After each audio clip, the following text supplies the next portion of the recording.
Bienvenue sur le blog Utips Audio, je suis aujourd'hui avec Stéphane Damiano. Bonjour Stéphane. Salut.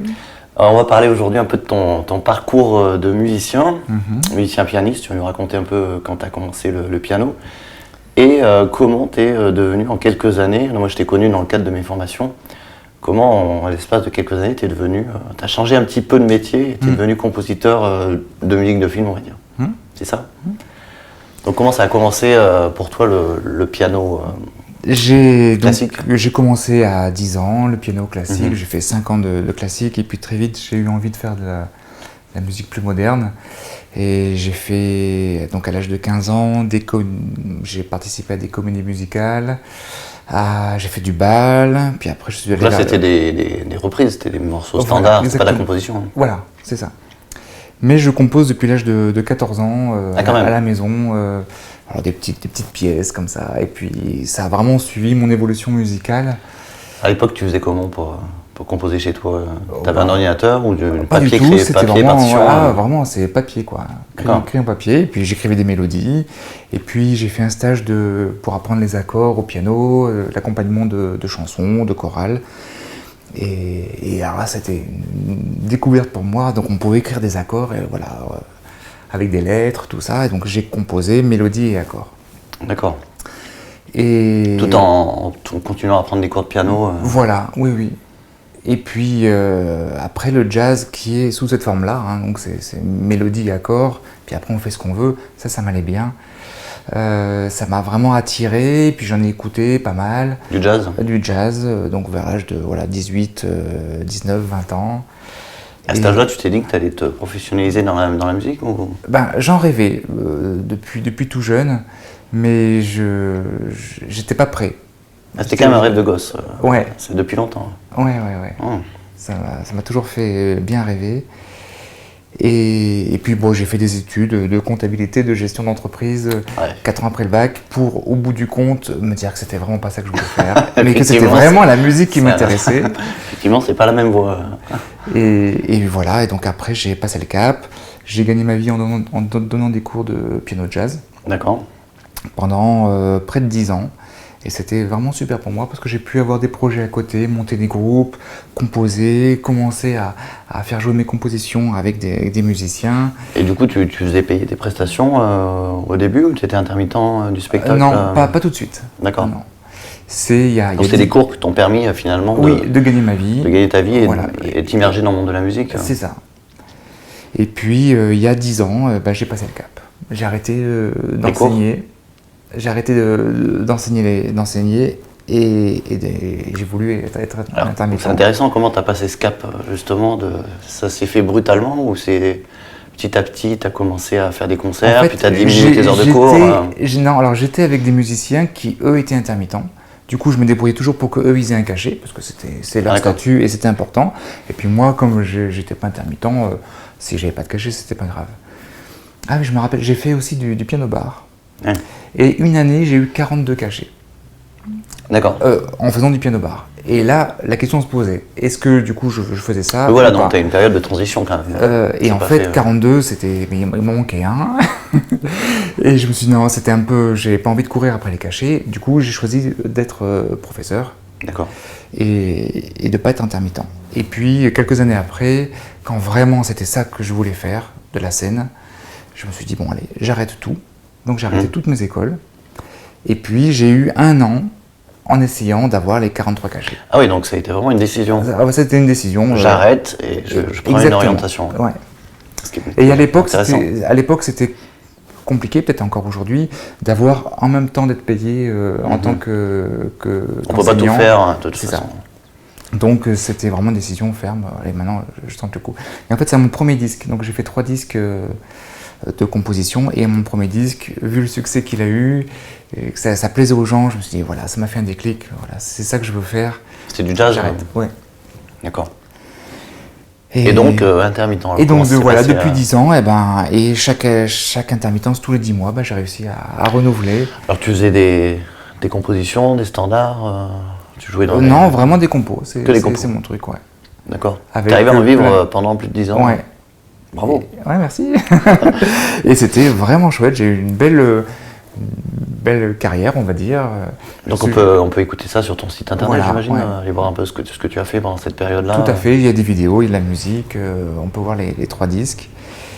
Et voilà, l'un des grands concerts que j'ai fait, c'est au Paris Jazz Festival, au Parc Floral, devant 1500 personnes, en trio avec Jean-Pierre Sardier, clarinette basse, et Carlo Rizzo, tambourin. C'était un beau concert, ouais, c'était chouette.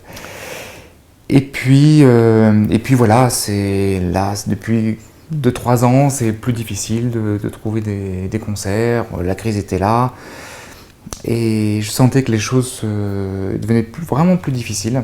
Ouais, pour trouver des dates. Pour trouver des dates, ouais, que ce soit déclaré. Puis le jazz, c'est quand même un milieu. Ça payait peut-être un peu moins aussi, non? Oui, voilà, c'est vrai, ça payait moins. Du coup, alors, tu et t'es alors, dit, moi, j'avais 2 rêves. C'est celui de faire du jazz et de vivre de ça, donc ce rêve est réalisé. Et j'avais un deuxième rêve qui était celui de faire des musiques de film. Et c'est François de Roubaix, un compositeur français qui dans ma jeunesse m'a vraiment marqué. Et voilà, je me dis, voilà, c'est chouette ce qu'il fait, j'aimerais bien faire ça dans ma vie. Et donc j'ai commencé à faire des ciné-concerts, donc en 2012, donc il y a 3 ans. Et c'est ça qui a sauvé aussi mon intermittence, parce que ça a bien marché. Tu as réussi à maintenir le nombre de dates suffisant. Voilà, grâce aux ciné-concerts, parce que c'est quelque chose qui est de plus en plus en vogue. Et c'est aussi, c'est super intéressant. On regarde un film, on l'accompagne en direct, c'est le film qui nous donne les idées, on compose aussi certains passages, c'est vraiment assez excitant. Et j'imagine que c'est ça qui t'a donné envie de dire, mais il faut que j'aille plus loin, il faut que je... Ouais, c'est ça. C'est à ce moment-là qu'on s'est rencontrés, non? C'est ça, ouais, il y a 3 ans. Donc là, tu as eu la démarche de te former, de vouloir te former sur... Oui. Vous voulez utiliser un ordinateur finalement pour faire des musiques de film. C'est vrai que jusqu'à présent, pour moi, mon truc c'était la musique acoustique, le piano, voilà, le vrai piano à queue qui sonne. Et cette énergie-là va directement au public. Je lui donne les couleurs, tout ce que comporte ma musique, tout ce que je joue en direct. Ça donne des couleurs, ça donne des ambiances, des émotions. Et c'est ça qui était important. Et je me suis rendu compte que une musique de film, c'est pas ça. C'est de la musique qui est vraiment pensée, qui est travaillée, avec une texture, qui est écrite, et puis qui est souvent orchestrale, ou mélangée avec des musiques électroniques. Donc voilà, pour ça, il fallait avoir des outils technologiques. Et voilà. J'étais bien content de faire ta connaissance, d'avoir ces stages avec toi. Donc voilà, tu as fait le stage Logic Pro, composition, mixage. Pro 9 à l'époque. Voilà, premier niveau. Puis ça a duré 4 semaines. Le premier stage 4 semaines, et puis après tu as fait un deuxième stage de 2 semaines. Ouais. Sur deuxième niveau, Logic Pro 10. Et voilà, je voulais vous présenter Stéphane aussi parce que je suis assez impressionné par ton parcours. Moi, j'ai formé quand même pas mal de professionnels de la musique. Et c'est vrai que pendant les stages, en fait, si on travaille, ce que tu as fait, c'est à appliquer en fait ce qui est enseigné, eh bien, tu arrives à vraiment faire des pas de géant et à progresser de façon assez phénoménale, quoi. Et du coup, quand tu es revenu me voir la deuxième fois, tu étais déjà tu avais déjà décroché des contrats en fait pour des grands spectacles, notamment à Visil, près de Grenoble. Ouais. Et la deuxième fois que tu as fait ton stage de perfectionnement sur Logic, là en mixage, tu préparais des musiques de jeux vidéo. Ouais. Donc c'est quand même incroyable, tu connaissais rien à l'informatique quand tu es au début, quand tu es venu me voir. Dans l'espace de quoi, 2 ans à peu près, ça a mis. Tu t'es mis à composer. Comment ça s'est passé, cette transition-là? Alors pour moi, la composition... C'était difficile quoi, d'appréhender l'outil informatique, la MAO. Non, alors j'avais fait ça vraiment dans ma jeunesse quand j'avais 20 ans avec les vieux Mac. J'avais déjà un peu fait ça. Mais très vite, pour moi, c'était la musique acoustique qui était importante. Donc j'ai pas forcément poursuivi cette voie. Et là, le fait d'y revenir, il y a une facilité. Et puis c'est le plaisir du son. C'est comment on crée du son, comment on travaille avec les banques de son, comment on travaille avec la musique audio qu'on enregistre.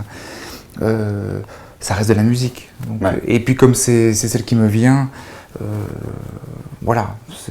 Donc tu as quand même dû, au niveau de la charge de travail, est-ce que tu as dû travailler beaucoup pour être autonome derrière ton ordinateur pour composer et arriver à livrer quelque chose tout seul. Oui, c'est énorme. Donc le son et lumière que j'ai fait là à Visil il y a 2 ans, c'était sur la Révolution française et c'était directement après le stage. Voilà, j'ai pu mettre en application tout ce que j'avais appris et j'avais 1 heure de bande son à livrer. On t'a demandé 1 heure de musique? 1 heure, ouais. C'est énorme, c'est énorme. Et là, c'était un travail de 3 mois. 3 mois. Très intensif. D'accord.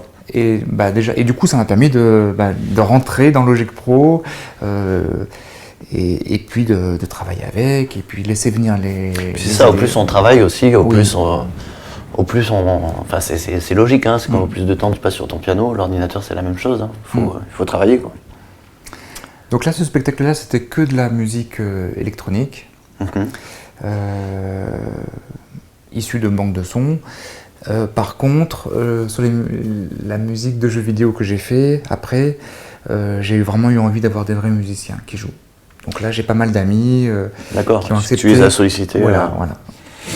Donc là, je les enregistrais, je préparais le playback, la bande-son pour eux, ils enregistraient, et puis c'était l'un après l'autre. Et c'est toi, en toute autonomie, tu as fait ça avec ta carte son, ton Mac. C'est ça. Et comment t'es arrivé à trouver ce travail-là, quoi, pour composer une musique de jeu vidéo? Alors c'était combien de titres on t'a demandé là encore? Beaucoup d'heures de musique là. Alors là, oui, c'est assez énorme, j'ai 32 musiques à écrire. Donc c'est énorme. Donc là, pour l'instant, j'en ai fait 12. Ouais, mais comment t'es arrivé à trouver ce plan? Alors, c'est vrai, parce qu'il y a plein de gens qui aimeraient quand même... qui rêveraient de faire ça, mais comment on rentre dans ce réseau, en fait? Bien sûr. En fait, il n'y a pas 36 000 solutions. C'est aller à des festivals, rencontrer les professionnels. Il faut aller dans le milieu, quoi. Ouais, il faut s'ouvrir, tout simplement. C'est mais toi, on t'a présenté des gens ou... Non, j'ai fait une candidature spontanée, et c'est vrai que j'ai eu de la chance. D'accord. Parce qu'au moment où Stéphane Surgé, donc c'est la boîte qui s'appelle Le Grand Cauldron à Villeurbanne, il a monté sa boîte, il a posté... une annonce? Non, même pas. Il a ouvert son site en disant qu'il créait un jeu vidéo. Il n'avait pas forcément pensé à un compositeur en particulier. Et moi, je cherchais justement des créateurs de jeux vidéo. Et j'ai envoyé 4 mails à 4 boîtes. Et il se trouve que lui a répondu tout de suite et que ça l'intéressait. Incroyable. Donc c'est vraiment... Tu lui as fait écouter des choses, j'imagine? Bien sûr. On s'est vu 2 jours après. Il m'a montré son jeu, je lui ai fait écouter des musiques. Comme je savais qu'il voulait de la musique celtique, je suis arrivé avec une dizaine de morceaux qui pouvaient être... 10 morceaux quand même? Voilà, des choses que j'avais joué pendant 15 ans. J'ai fait des concerts pendant 15 ans, donc j'avais pas mal de choses enregistrées. Je lui ai fait écouter 10 morceaux et sur les 10, il y en a 8 qui lui plaisaient. Ouais, donc il y en avait déjà 8 c'était bien parti, sur lesquels on pouvait travailler et adapter au jeu, quoi. Et donc sur tout ce travail-là, ça t'a pris combien de temps alors pour livrer ces musiques de jeux vidéo? Ouais, bien 2 mois. 2 mois à temps plein? Ouais, à temps plein, ouais. Donc travail solidaire quand même derrière l'ordi, avec les musiciens aussi, bien sûr. prises de son. Oui, puis c'est intéressant de voir aussi ce qu'ils donnent, les problèmes aussi. Par exemple, le violon, il y a les cordes qui vibrent à côté, puis ça s'entend. Donc voilà, il y a pas mal de choses à... Oui, c'est très formateur aussi. Oui, j'apprends. Bon, super. Et tu as j'imagine, d'autres projets? Oui, j'ai encore un son lumière à faire là sur Napoléon, toujours à Visil. Et puis les jeux vidéo qui continuent. Et puis je travaille aussi pour des courts-métrages. D'accord. Donc là, pareil, il faut essayer de voir quels sont les réalisateurs de courts-métrages qui ont besoin de compositeurs, se mettre en contact, prendre rendez-vous, voir si ça colle. Puis tu as commencé à travailler avec notamment Laurent Sistac, sur de la musique documentaire. De film. Voilà, musique de film, de donc documentaire. C'est une formation, ça permet de faire des rencontres. Exactement, aussi. Et du coup, c'est un nouveau travail, ça aussi? Oui, alors c'est plus facile que de la musique de film, parce que même si la musique a son importance, le documentaire, il y a quelque chose d'un peu plus... le focus, il est vraiment sur ce qui est dit, ce qui est raconté, et la musique soutient ça. Pour un film, le côté émotionnel est plus fort. et plus travailler. Puis il y a le fait qu'il y ait moins de budget quelque part, on travaille plus vite aussi et on va plus vite à l'essentiel. Et là, sur ces films documentaires, ça t'a pris combien de temps de faire ce travail? Tu as été autonome complètement? C'est toi qui as mixé Ouais, tout à fait. Tout sur Logic, voilà, donc là, en parallèle avec Final Cut Pro, c'est ça? Lui, il t'a donné son boulot fait sur Final Cut, tout à fait. C'est ça? Il m'a livré la vidéo, je l'ai importé dans Logic Pro. Et je lui ai demandé exactement à quel endroit il voulait de la musique et puis quel style de musique il voulait. Et voilà, là, c'est pour 10 minutes de documentaire. Je sais pas, il doit y avoir peut-être 5 minutes de musique. Et sur les 5 minutes, j'ai mis 2 jours, quoi. D'accord. Voilà. 2 jours, mais vraiment à travailler les choses, à utiliser de l'audio, mais aussi à utiliser des banques de sons pour donner plus d'ampleur et c'est intéressant. Et en dehors des stages que tu as fait avec moi, tu as aussi voulu encore continuer, aller plus loin, toujours, donc c'est toujours intéressant comme démarche, toujours à vouloir se former, avancer. Est-ce que tu peux nous parler de ça aussi? Bien sûr. Tu es monté à Paris, une oui. formation à l'INA, c'est ça? Non, ça s'appelle Couronne. Couronne, d'accord. Comme court-métrage, court-on. C'est dans le 18e à Paris. Ils sont vraiment très sympas et ce qu'ils font, c'est de qualité. Et donc, il y a 1 an, je me suis formé à l'écriture de musique de film. Ouais. Voilà. Et le but pour moi, c'était de savoir si j'étais capable de faire des musiques de film. J'avais déjà fait les ciné-concerts, mais il me semblait que la démarche d'un compositeur, du coup, devant l'ordinateur, de composer à l'image, c'était un petit peu différent que ce que j'avais fait en ciné-concert. Juste une parenthèse, j'ai utilisé Mainstage. D'accord. Pour le 2e ciné-concert que j'ai fait. Donc encore, tu as appliqué à la formation. Exactement, voilà. Et c'était vraiment intéressant. Super. Du coup, Mainstage, c'est un prolongement de Logic Pro. Pour la scène. En live. Et ça, c'était chouette aussi de vivre ça. Du coup, à Paris, il y a 1 an, je me suis formé à l'écriture de musique de film et j'ai vraiment eu l'impression que les retours que j'avais, c'est que j'avais la capacité, que le fait que je compose depuis longtemps et que mon style de musique corresponde bien à donc ça t'a donné confiance aussi. Voilà. C'est vrai que les formations, j'ai l'impression dans ton parcours, ça a eu un impact, c'était important, quoi. Oui. Ah bah c'est sûr. Et la dernière formation que tu as fait là, c'est... Donc j'en reviens. Ouais, justement, c'est intéressant que tu en parles aussi parce que c'est tout chaud. Ah ouais. Et là c'était écriture de musique de film pour orchestre. Donc c'est vraiment au même endroit à Paris. Au même endroit, à Couronne. C'est le stade supérieur où là on est face à un orchestre. Donc là il y avait une 15aine de cordes, il y avait 4 bois et 4 cuivres. Et donc, il fallait écrire des musiques de film pour orchestre. Donc, pour ces 25 musiciens, 23 musiciens. Et c'était vraiment une belle aventure. Et pareil, est-ce que je suis capable d'écrire pour orchestre, d'orchestrer? Chose que je n'avais jamais fait avant. Donc là, ça a permis d'expérimenter. Et voilà, de voir aussi ses limites. Et puis voilà, les formateurs sont là pour nous aider, pour nous donner les conseils qu'il faut. Et au bout du compte, je suis bien content. J'ai écrit 4 musiques. Et rapidement, pour me parler des outils que tu as utilisés, est-ce que tu as fait ça sur Logic, Pro Tools ou un autre logiciel? Pro Tools, c'est utilisé en studio. Donc en fait, le stage, c'est 2 semaines d'écriture, 1 semaine d'enregistrement en studio avec les musiciens. D'accord. Donc là, avec Pro Tools, mais c'est l'ingé son qui s'en occupe. Ouais. Et après, dernière semaine, c'est le mixage de la musique qui était enregistrée. Et c'est aussi une étape importante parce que c'est là où la musique prend vraiment toute sa forme. On met en avant ce qu'il y a besoin, on retravaille. C'est vraiment passionnant. Du coup, l'écriture, tu l'as fait avec quel logiciel? L'écriture de partition? Oui. Donc au début, je voulais faire ça avec Logic Pro. Et en fait, c'est pas évident de passer des banques de sons pour entendre le rendu à la partition. Comme là, il fallait faire très très vite, on était vraiment sur un temps très court, il fallait être efficace. Du coup, je suis passé sur un autre logiciel qui s'appelle Notion. D'accord. Donc c'est Presonus.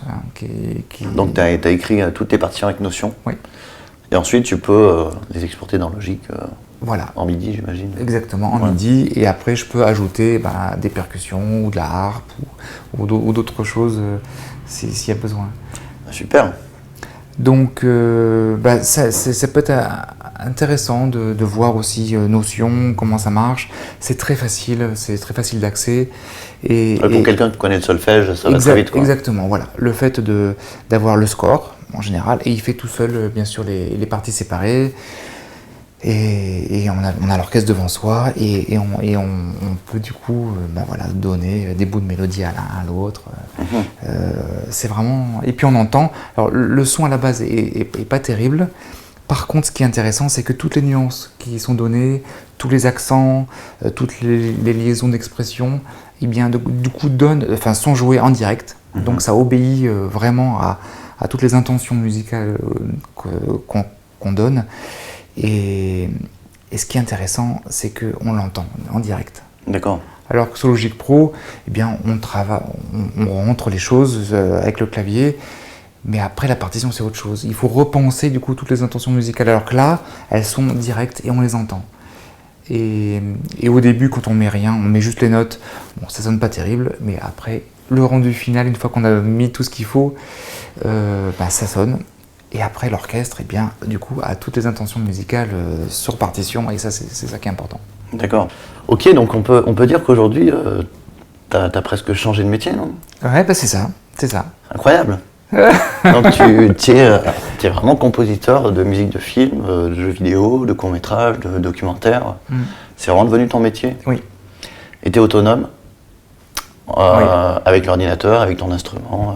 Oui. Bon, c'est le rêve quand même, non? C'est sympa? Ah bah oui, c'est super. C'est super. Là, ce qui me manque pour l'instant, c'est pour tout ce qui est prise de son. Voilà, d'avoir des bons micros, d'avoir aussi un home studio. Voilà, oui, d'avoir une pièce, un peu plus de matériel. Ouais. Voilà, ouais. Mais bon, pour l'instant, ce que j'ai, c'est voilà, ça minimum, te permet déjà de travailler. Ça me permet de travailler, et puis on verra quand j'aurai plus de sous. Alors, tu as quand même eu juste pour terminer, tu as eu les 2 périodes où tu es passé de vraiment prof de piano à intermittent, et intermittent tu es toujours intermittent, mais à compositeur de musique de film. Est-ce que pour ceux qui veulent un peu changer de voie comme ça, tu peux leur donner un conseil comme ça, qui ont peur? Souvent les gens ont peur en fait de se dire voilà, j'arrête ça et je fais ça, parce que la peur de ne plus avoir d'argent, etc., ou de prendre des risques. Qu'est-ce qui a été le déclic pour toi dans ces 2 périodes un peu de transition comme ça?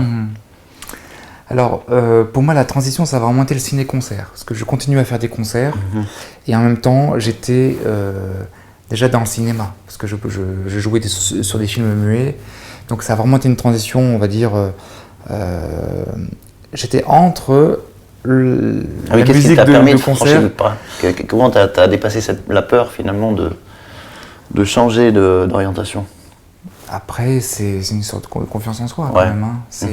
Et puis c'est la formation. La formation, ça m'a aussi. Ouais, ça aide. Ça m'a vraiment aidé à me sentir à mon aise, à avoir les outils, les outils pour. Et puis le retour des formateurs est important parce que ça donne confiance. Ça donne confiance vraiment. Sinon, eh bien c'est de l'énergie quoi. Il faut vraiment donner l'énergie, savoir où on va, et puis tout simplement oser y aller, même si on a un peu peur, on y va. Là par exemple, pour trouver du travail en musique de film, il faut aller à des festivals. Donc je suis allé à Annecy. Et c'est à Annecy où effectivement j'ai eu le déclic de vouloir faire de la musique pour jeux vidéo. Il y a Clermont-Ferrand qui est festival de court-métrage. Donc Annecy c'est le festival de films d'animation. Il y a Cannes bien sûr. Oui, donc il faut s'ouvrir simplement. Il y a le festival d'Aubagne qui est le festival de musique de film. Donc il faut aller à ces festivals, il faut oser se confronter à des producteurs, à des réalisateurs, montrer ce qu'on a. Le fait d'avoir un site, c'est important parce un site internet, on peut faire écouter du coup des choses. C'est important d'avoir sur soi de quoi, une carte de visite, de la musique pour faire écouter, des courts-métrages sur lesquels on a travaillé pour pouvoir montrer à l'image ce qu'on donne. Et puis après, c'est un peu la chance, mais c'est aussi savoir aller vers les autres. Voilà. Stéphane, bravo en tout cas. Merci d'avoir accepté c'est que le début, l'interview. Oui, on se reverra peut-être pour une prochaine interview. Je vous mettrai les liens en dessous de la vidéo, donc peut-être sur les festivals que tu as donnés, sur la formation Logic Pro si ça vous intéresse, et puis également les formations que tu as suivies à Paris. Ok. Donc on mettra les liens en dessous pour ceux que Ça marche. C'est vrai que ça peut intéresser. À bientôt, Ouais. Stéphane, merci. Au plaisir. Salut. Ciao.